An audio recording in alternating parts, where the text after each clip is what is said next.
जो मेरा खून से जुड़ा हुआ परिवार है या जिसमें हम बड़े हुए हैं, वही परिवार माना जाता है। तो हम ये कह रहे हैं कि ये जो व्यक्ति है ये कोई भी हो सकता है, ये उस परिवार का भी हो सकता है, लेकिन उसके बाहर का भी हो सकता है।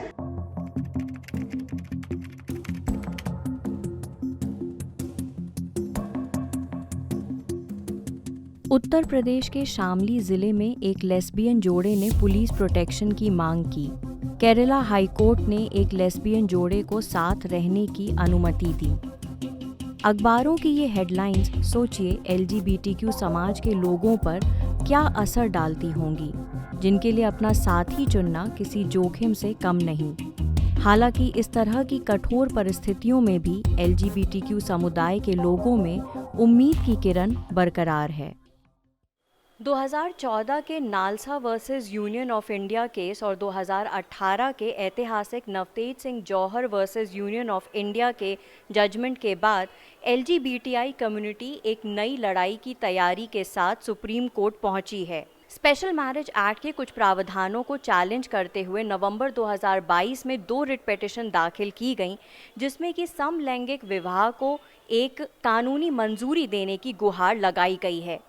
जवाब में मार्च 2023 में केंद्र ने कोर्ट को एक एफिडेविट के माध्यम से ये बताया है कि इंडियन फैमिली यूनिट के कॉन्सेप्ट के हिसाब से परिवार की संरचना एक महिला, पुरुष और बच्चे के ही इर्द गिर्द की गई है। 18 अप्रैल को जब एक 5 जज बेंच इस केस में सुनवाई शुरू करेगा तो परिवार की ये डेफिनेशन भी आर्ग्यूमेंट्स का केंद्र बिंदु रहेगा। LGBTI कम्युनिटी का ये कहना है कि जब भी कोई इंडिविजुअल अपने सेक्सुअल ओरिएंटेशन के बारे में परिवार को बताता है या फिर एक समलैंगिक जोड़ा रिश्ते को आगे बढ़ाने की बात अपने बायोलॉजिकल फैमिली से करता है, तो परिवार का रिएक्शन अक्सर आक्रामक या फिर कुछ केसेस में वायलेंट होता है। ऐसे में क्या ये ज़रूरी नहीं है कि भारतीय समाज परिवार को फिर से रीडिफाइन करे? अब तक सुप्रीम कोर्ट में लगभग 20 याचिकाएं समलैंगिक विवाह से संबंधित ऐसी हैं जिनमें सुनवाई होना बाकी है। तो स्पेशल मैरिज एक्ट का प्रोविजन है, एक 30 डे नोटिस पीरियड है ना, तो 30 डे नोटिस पीरियड बहुत लंबा होता है क्योंकि हमने देखा है हमारे केस वर्क में और हमारे क्राइसिस इंटरवेंशन काम में कि अगर 30 डेज़ का नोटिस पीरियड अगर वो आधार कार्ड का एड्रेस पे चला जाता है, पेरेंट्स को नोटिफाइड हो जाएगा कि ये फलाना बच्चा यहाँ है, या रिलेटिव्स को पता चल जाएगा फलाने बच्चा या डीएम के सामने जो ऑफिस में नोटिस लगता है कि ये जना के साथ शादी कर रहा है। अब फॉर एग्जांपल आप देख लो कि Meenakshi is getting married to Prabha, आपको कोई ऑब्जेक्शन है क्या? मतलब इससे बहुत लोगों को डेफिनेटली ऑब्जेक्शन होगा सोसाइटी में। ये 30 डे नोटिस पीरियड इसलिए हम इसको क्रिटिक करें। दूसरा है डोमिसाइल का, ये कि अगर, और बहुत सारे लोग छोटे छोटे शहरों से दिल्ली या जैसे मेट्रोपॉलिटन शहर भाग के आते हैं, अगर आपको वहाँ पे ना 30 डेज आपको उस जगह में रहना पड़ेगा, क्योंकि अगर आप नहीं रहते हो तो आपको एड्रेस प्रूफ आप कहाँ से लाओगे कि आप इसी जगह पे आप रजिस्टर कर सकते हो मैरिज। वो बहुत 2 इंस्टेंसेस है जहाँ पे हमको लगता है कि स्पेशल मैरिज एक्ट काम नहीं करेगा विद दीज प्रोविजंस। तो एक तरह से ये पिटिशन जो डली है वो एक अलग जगह से आ रही है। उसकी कुछ मांगे पहले वाले पिटिशंस की तरह ही हैं और वो पहले वाले पिटिशंस के साथ अग्रीमेंट में है, उसके साथ सहमति में है, लेकिन उससे ज़्यादा कुछ भी हम लोग कहने की कोशिश कर रहे हैं। और ये चीज़ें हमारे पास से आ रही हैं 2-3 जगह से। एक तो जो लेस्बियन औरतें या जिनको हम पहले सिर्फ लेस्बियन औरतों के नाम से कहते थे, आज हम पहचानते हैं कि ट्रांस मैन, सिस वुमन पार्टनर्स, ये जो भाग कर निकलते हैं, ये जो मजिस्ट्रेट कोर्ट में जाकर कहते हैं मुझे शादी करनी है, हम लोगों को शादी करनी है, आप करवा दीजिए, ये जो पंचायतों में रहकर कहते हैं कि हम दोनों मियाँ बीवी हैं, साथ में रहेंगे और पंचायत रिकग्निशन मांगते हैं, बहुत सारे किस्से मीडिया में लगातार आते रहे हैं और ग्रुप्स के पास भी आते रहे हैं।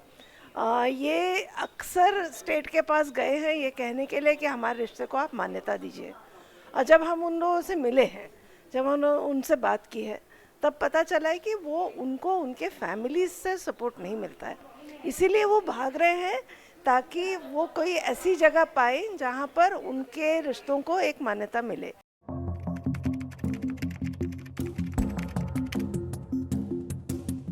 चयनिका शाह, ऋतुपर्णा बोरा व मीनाक्षी सान्याल उन 4 याचिकाकर्ताओं में हैं जिन्होंने फरवरी 2023 में केस फाइल किया है। इनकी दलील है कि जहां पारंपरिक रूप से परिवार प्यार, देखभाल और सुरक्षा का परिचायक रहा है, वहीं अनुभववश उनका मानना है कि परिवार मानव अधिकारों के हनन, भेदभाव, नफरत व हिंसा का भी स्रोत हो सकता है।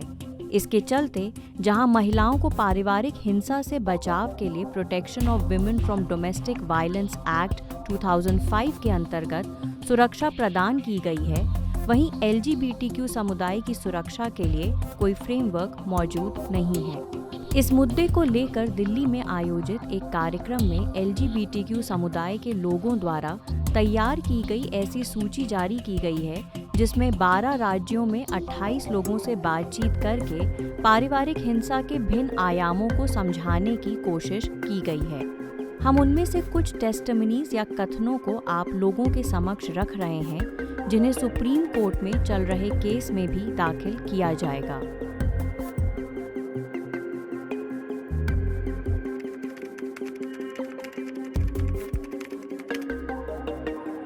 मैंने घर पर अपने बारे में बताना बस शुरू ही किया था। मुझे याद है एक न्यूज़पेपर में मैंने किसी ट्रांस क्वियर व्यक्ति के मृत्यु की खबर पढ़कर परिवार वालों को बताया था। उस पर मेरी मम्मी का कहना था कि ऐसे बच्चों का तो मर जाना ही ठीक है। मतलब अब आप बताइए, मतलब इसमें कोई क्या ही बोलेगा। और ये भी याद है जब मेरी इंग्लिश टीचर ने मेरे पेरेंट्स को कहा था कि मैं ऐसे लड़कियों की तरह बिहेव करता हूँ, तब मेरे माता पिता ने कहा था कि उनको कहा था कि इसको ठीक करो। एक बार मेरे घर पे बात इतनी बिगड़ गई थी, दिवाली का टाइम था और मेरे खुद के पापा हाथ में रैट पॉइजन लेके खड़े हुए थे और मुझे हेल्प करने के लिए भी कोई नहीं था और मेरी मम्मी और भाई ने मेरा हाथ पकड़ा हुआ था। बाद में जब मैं पुलिस स्टेशन गई रिपोर्ट लिखवाने, तब भी पुलिस ने मेरी बात नहीं सुनी। उन्होंने भी पेरेंट्स का ही साइड लिया। मेरे घर वाले मुझे पुलिस स्टेशन ले गए थे, जहां मुझे काउंसलिंग के लिए बुलाया गया था। वहां पुलिस वालों ने मुझसे सवाल किया कि बताओ तुम्हारी दोनों टांगों के बीच में क्या है। तो मैंने उनसे कहा कि ये सवाल आप अपने घर वालों से क्यों नहीं पूछ लेते। जिसके बाद उन्होंने मुझे पागल खाने भेज दिया और वहाँ पर मुझे इलेक्ट्रिक शॉक भी दिए गए, जिसके बाद से आज तक मुझे उसकी वजह से हेल्थ इश्यूज़ का सामना करना पड़ता है।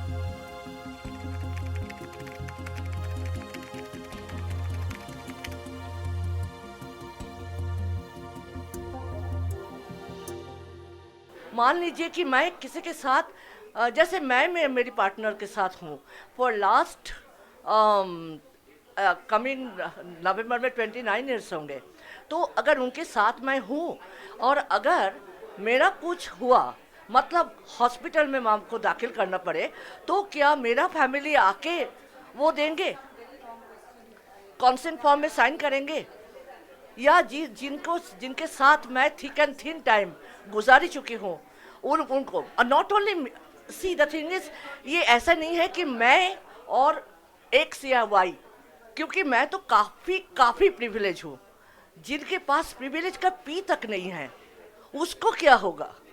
और एक बात जो है, तो ये फैमिली जो मेरे सारे पास, मतलब ये लास्ट 20 इयर्स मैं जिनके साथ बीती हूँ, मेरा अगर कुछ भी हो गया, थोड़ा सा भी कुछ हुआ, जो लोग एक फ़ोन पर चली आती है, they are my alternate family, they are my families. पहले बहुत शॉकिंग लगती है हम लोग को, क्योंकि हम सोचते हैं कि परिवार में हम लोग को एक्सेप्टेंस मिलेगी, और जब हम क्वेयर ट्रांस लोगों के बात करते हैं तब और भी ये उभर के आता है, क्योंकि ये हमने देखा है पारिवारिक हिंसा की बात औरतों के मामले में भी बहुत आता है। और हमने जब पहले हम लोग वायलेंस अगेंस्ट वुमेन पे काम करते थे, मगर इधर थोड़ा हम सोचते हैं कि मैरिटल फैमिली में ज़्यादा होता है, नेटल फैमिली में उतना नहीं होता है, क्योंकि हम हमें शायद ये एडमिट करना भी नहीं है। हम ये सामने आता है ये बहुत हिंसा की जो घटनाएं घटती हैं, मगर हम ये एक्सेप्ट नहीं करते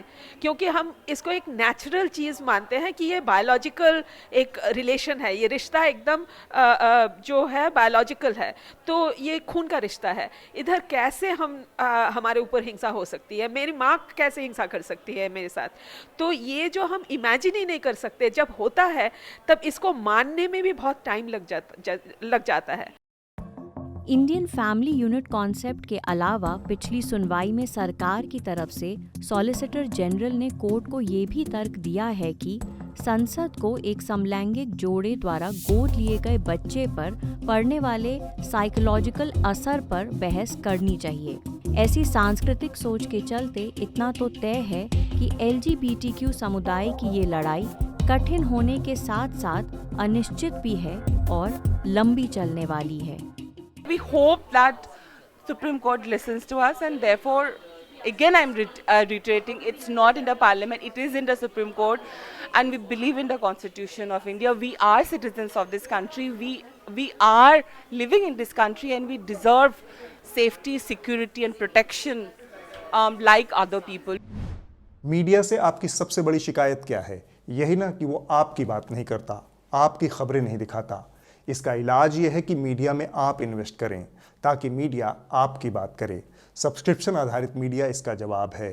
hindi.newslaundry.com पर जाएं, न्यूज़ लॉन्ड्री को सब्सक्राइब करें।